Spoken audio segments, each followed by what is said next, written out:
Hello friends.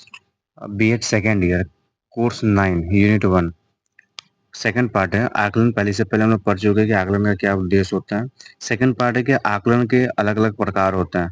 आकलन के प्रकार क्या हैं आज इस टॉपिक में देखते हैं, उनकी क्या परिभाषाएं हैं।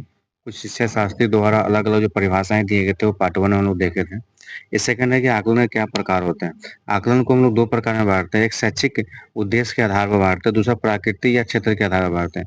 और शैक्षिक उद्देश्य के आधार पर आकलन के कितने प्रकार, तीन प्रकार होते हैं। संरचनात्मक, योग योगात्मक, निंदात्मक आकलन होता है। प्रकृति के आधार पे क्या होता है, स्वयं आकलन करना, सहपाठी आकलन एंड ट्यूटर आकलन होता है। चलिए वन बाय वन करके हम लोग क्या करते हैं, एक एक एक्सप्लेन करते हैं कि शैक्षिक उद्देश्य के आधार पर जो आकलन होते हैं, संरचनात्मक आकलन होते हैं, उनको हम देखते हैं। शैक्षिक उद्देश्य के आधार पर जो आकलन के प्रकार होते हैं, फर्स्ट प्रकार है जिसे संरचनात्मक होते हैं, रचनात्मक बोलते हैं या निर्माणात्मक आकलन बोलते हैं। ये फॉर्मेशन असेसमेंट, जब किसी भी शैक्षिक उद्देश्य आपकी प्रारंभिक या निर्माणावस्था जो स्टार्टिंग पीरियड होता है में हो रही है, उनका आकलन कर उसमें सुधार किया जाता है, तो उस प्रकार के आकलन को संरचनात्मक आकलन कहते हैं।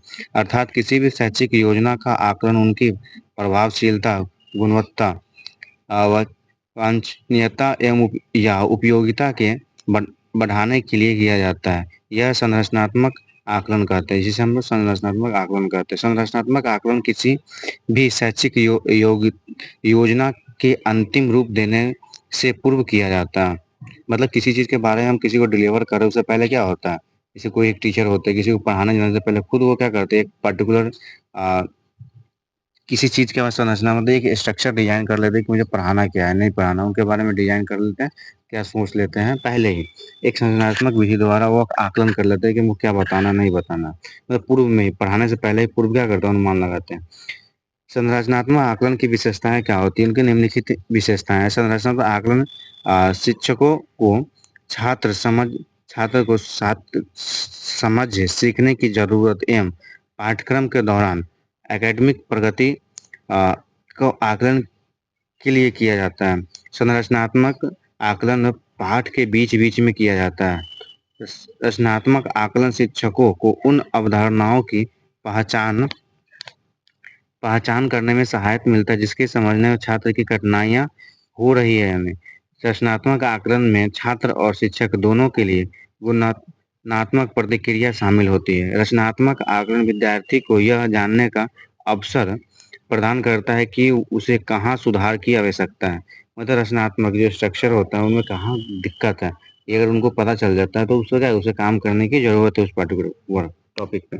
रचनात्मक आकलन का प्रमुख उद्देश्य है कि शिक्षक अपनी शिक्षण प्रक्रिया में सुधार करके छात्रों के सीखने में सुधार करके सीखने की क्षमता को वृद्धि कर सकें। सेकंड है योग्यात्मक या संकलन। योग्यात्मक आकलन एक निश्चित अवधि के पश्चात विद्यार्थी या छात्र को पुनः प्रदर्शन निर्धारित के लिए किया जाता है।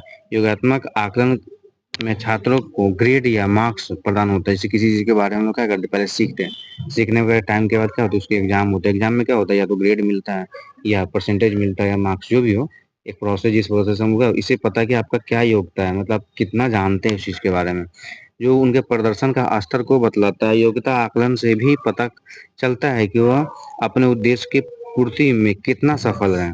योग्यात्मक आकलन का उद्देश्य होता है कि एक निश्चित अवधि में शिक्षक एवं छात्र के संपूर्ण गतिविधियों के बारे में बताया जा सके। थर्ड है निंदात्मक आकलन। निंदात्मक आकलन के द्वारा शिक्षक जो बच्चे का असफल हो रहे हैं उन बच्चे को असफल का पता लगाने के लिए निंदात्मक आकलन करते हैं। निंदात्मक आकलन का प्रमुख उद्देश्य है कि असफल छात्रों को असफल का पता लगाकर उसकी सफलता के अनुसार शिक्षक विधि का प्रयोग करके उसे सफल बनाए। किसी कोई बच्चे होते हैं ना, जो बच्चे को पढ़ाते हैं लेकिन वो समझ नहीं पाता, लेकिन वो क्या होता है, फेल कर जाता है। तो वो फेल कर रहा है तो कौन सा गलती कर रहा हो, उस गलती पे उसको क्या करना, काम करवाना, फिर उसको सफल बनाना एक शिक्षक का दायित्व होता है, उन विधि, अलग अलग विधि का प्रयोग करके। सेकंड है प्राकृतिक एवं क्षेत्र के आधार पर आकलन के प्रकार।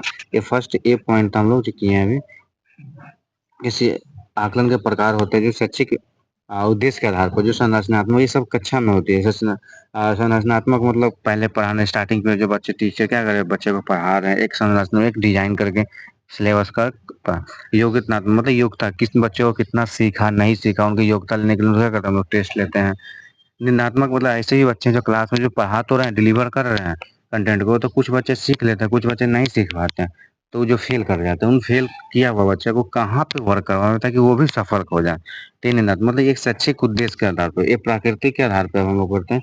स्वयं आकलन करना है, सहपाठी द्वारा आकलन करना, ये टूटा आकलन करना है, पाठ भी हम लोग करते हैं।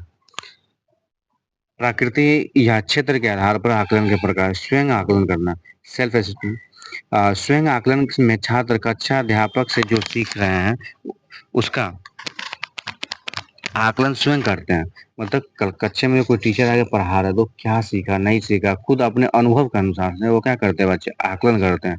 यह आकलन पाठ्यक्रम का एक महत्वपूर्ण तत्व है, क्योंकि जो बच्चे बीएड अध्यापक छात्र अध्यापक हैं वो स्वयं को कार्य का आलोचनात्मक दृष्टिकोण से देखकर स्वयं की कमियों को जानने का प्रयास करने और उनको दूर करने का प्रयत्न करते हैं।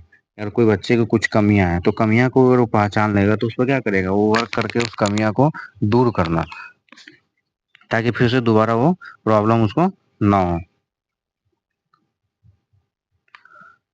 सेकेंड है सहपाठी आकलन। जो छात्र अपनी सहपाठी या अन्य छात्रों के अधिगम में पृष्ठ पोषण प्रदान करते हैं, वो आकलन सहपाठी आकलन कहते हैं। सहपाठी आकलन स्वतंत्र आकलन से ज्यादा विस्तृत आकलन होता है। बीएड पाठ्यक्रम में प्रायः सूक्ष्म सिंचन माइक्रो टीचिंग कराते समय सहपाठी आकलन का प्रयोग हम लोग करते हैं। थर्ड है ट्यूटर आकलन करना। जब शिक्षक द्वारा छात्रों को अध्ययन का आकलन पर पृष्ठ पोषण दिया जाता है, उसे ट्यूटर आकलन कहते हैं, जिसे ट्यूटर का या शिक्षक छात्र के कार्यों पर उन्हें पृष्ठ पोषण प्रदान होता है। सेकेंड है वो आकलन का क्या महत्व है। हम जानते हैं कि आकलन द्वारा विद्यार्थियों की अधिगम क्षमता को बढ़ाने मूल्यांकन के पहले सुधार हेतु पृष्ठभूमि दिया जाता है। आकलन मूल्यांकन का ही एक छोटा रूप है। आकलन के निम्नलिखित महत्व होते हैं, अलग अलग महत्व हैं, चलिए हम पढ़ते हैं। आकलन के लिए गुणात्मक पूर्ण वातावरण निर्माण करने के लिए होना चाहिए। आकलन के लिए शिक्षक प्रक्रिया की प्रभावी बनाने के लिए यूज करते हैं। शिक्षक एक छात्र को स्व मूल्यांकन के लिए हम लोग आकलन विधि का प्रयोग करते हैं। शिक्षक की शिक्षण विधि के सुधार में आकलन का हम लोग प्रयोग करते हैं। छात्रों को समझ का स्तर ज्ञात करने के लिए, अधिगम की प्रगति को जानने में, छात्रों में कक्षा में उचित स्थान पर निर्धारित करने में, छात्रों की शैक्षिक उपलब्धि को जानने के लिए, मतलब ये अलग अलग स्टेज जिसमें हम लोग क्या करते हैं, आकलन के द्वारा ये अलग अलग महत्व है जिसे हम लोग क्या करते पता कर सकते हैं। आकलन के कुछ सिद्धांत हैं। किसी छात्र का आकलन विभिन्न सिद्धांतों के आधार पर किया जा सकता है। आकलन के सिद्धांत निम्नलिखित है। वैधता, पहला सिद्धांत कौन है, वैधता। वैधता ही एक सुनिश्चित करती है कि आकलन का कार्य एवं संबंध मापदंड छात्रों की अभिष्ट अधिगम परिणामों का प्रभावी ढंग से मापन हो रहा है अथवा नहीं। इसलिए आकलन में वैधता होनी आवश्यकता है। जब हम किसी चीज को क्या करते हैं, पढ़ रहे हैं, तो वैधता मतलब क्या, एक स्टोर हो पा रहा है कि नहीं हो रहा है, उस चीज को हम जान पा रहे, उस चीज को रख पा रहे कि नहीं हो पा रहा, कि वो हम सीख रहे हैं और फिर गायब हो जा रहा है, इस टाइप का। तो वैधता होना चाहिए उसमें, मतलब स्थिरता होना चाहिए। योजना प्रारूप का अभिन्न अंग। आकलन योजना प्रारूप का अभिन्न अंग होता है, साथ ही योजना के लक्ष्यों पर आधारित परिणामों से सीधा संबंधित होता है। योजना का मतलब वो एक प्रारूप तैयार करना, किसी चीज को काम करने से पहले एक योजना तैयार कर दे कि मैं किस पे काम कर रहा हूँ और कितना काम करना है। पृष्ठ पोषण, उचित समय पर दिया गया पृष्ठ पोषण छात्रों के अधिगम एवं उनके सुधार की सुविधा को बढ़ावा देता है। फीडबैक मतलब उचित समय पर अगर हम फीडबैक देते हैं कि बच्चे पढ़ रहे हैं, या शिक्षक का फीडबैक, कक्षा में शिक्षक अच्छे से पढ़ा रहे हैं, तो उसमें क्या होता है, एक पॉजिटिव क्या होता है, परिणाम आता है। इसलिए पृष्ठ पोषण को आकलन प्रक्रिया के विभिन्न अंग समझा जाता है। मतलब एक फीडबैक जो होता है कि क्या है नहीं है, तथा समय समय पर फीडबैक प्रदान करने की भी रहना चाहिए। मतलब समय समय पर क्या करते हैं हम लोग, फीडबैक लेते हैं टीचर्स का या स्टूडेंट का, मतलब क्या है नहीं है, टीचर पढ़ा तो बच्चे समझ पा रहे हैं कि नहीं समझ पा रहे हैं। ये क्या है, इससे क्या होता है कि टीचर की गुणवत्ता क्या होती है, बनी रहती है। रचनात्मक एवं योगात्मक आकलन। आकलन के प्रत्येक कार्यक्रम की रचनात्मक एवं योगात्मक आकलन को स्व सम्मानित किया जाना चाहिए, ताकि यह सुनिश्चित किया जा सके कि आकलन का उद्देश्य की प्राप्ति अच्छा है या नहीं। मतलब ये जो हम जिस चीज के बारे में सीख रहे हैं वो सही है या नहीं है, उस चीज़ की भी हम लोगों का आकलन होना चाहिए। वर्तमान समय में आकलन कार्यों का नै नैदानिक आकलन को सम्मिलित किया जा रहा है। प्रबंधनीय आकलन कार्य का निर्धारित समय समय में अर्थपूर्ण कर लेना चाहिए, जिससे यह प्रक्रिया का अतिरिक्त दबाव शिक्षकों एवं छात्र पर न पड़े। आकलन के लिए जो भी प्रारूप निर्धारित किया जाए वह विश्वसनीय एवं वैध होना चाहिए। इस बात का ध्यान रखना चाहिए। स्पष्ट, सुलभ एवं पारदर्शी होना चाहिए। आकलन का माध्यम में प्राप्त सूचनाएं स्पष्ट होना चाहिए, सुलभ होना तो आसान होना चाहिए, क्लियर होना चाहिए और ट्रांसपेरेंट होना चाहिए। समावेशी एवं अन्य संगत न्याय संगत होना चाहिए। जहाँ तक संभव हो सके शैक्षिक मानकों में समझौता किए बिना ही आकलन कार्यों का प्रक्रियाओं को निर्धारित करना चाहिए और कि उसमें माध्यम से ही किसी व्यक्ति या समूह का कोई नुकसान या हानि ना पहुंचे। मतलब न्याय संगत, किसी को आप चीज दे रहे हो तो उसके लिए बेनिफिट होना चाहिए, नहीं तो उसके लिए क्या दुरुपयोग बन जाए, मतलब हार्मफुल बन जाए। विश्वसनीयता एवं तर्कयुक्त होना चाहिए। आकलन का विश्वसनीयता होना आवश्यक है, क्योंकि ये कार्य की स्पष्ट एवं सुगम प्रक्रिया की सहायता के लिए आवश्यक है।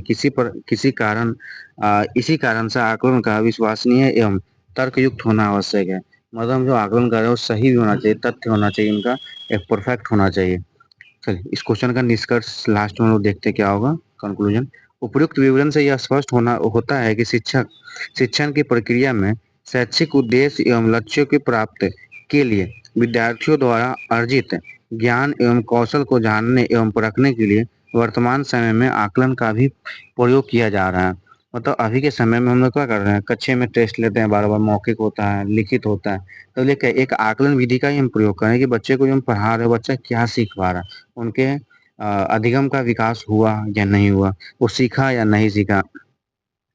हम ये भी जानते हैं कि वर्तमान समय में बाल केंद्रित शिक्षा प्रणाली चल रही है, जिसके से शिक्षण प्रक्रिया में आकलन का महत्व बहुत अधिक बढ़ गया। मतलब अभी जो शिक्षा है एनईपी 2025 जो है, जिसमें क्या होता है कि बाल केंद्रित शिक्षा रखा गया। पहले क्या होता है कि टीचर आए पढ़ा के चले गए, बच्चा समझा ना समझा, शिक्षक केंद्रित होता था, शिक्षक जो पढ़ा रहे हैं उसके अनुसार से। अब क्या बाल बच्चे कितना समझ पा रहे हैं, देख रहे हो कि सिलेबस भी चेंज होता है, मतलब बच्चे बाल केंद्रित बनाया जा रहा है, सिलेबस को हल्का किया जा रहा है। पहले सिलेबस क्या होता टफ हुआ करता था, अब सिलेबस को इजीली बनाया जा रहा है। चलिए सेकंड पार्ट था, फर्स्ट पार्ट पहले हम लोग फर्स्ट वीडियो में देख चुके हैं, सेकंड वीडियो था आकलन का, कि इसमें प्रकार, उसमें क्या था उनका योग्यता विशेषता था, यहाँ पे क्या उनके टाइप्स हैं। चलिए ये आकलन टॉपिक क्या होता है समाप्त होता है, इसे इंपॉर्टेंट 2 क्वेश्चन बनता है जो हो गए। थैंक्स।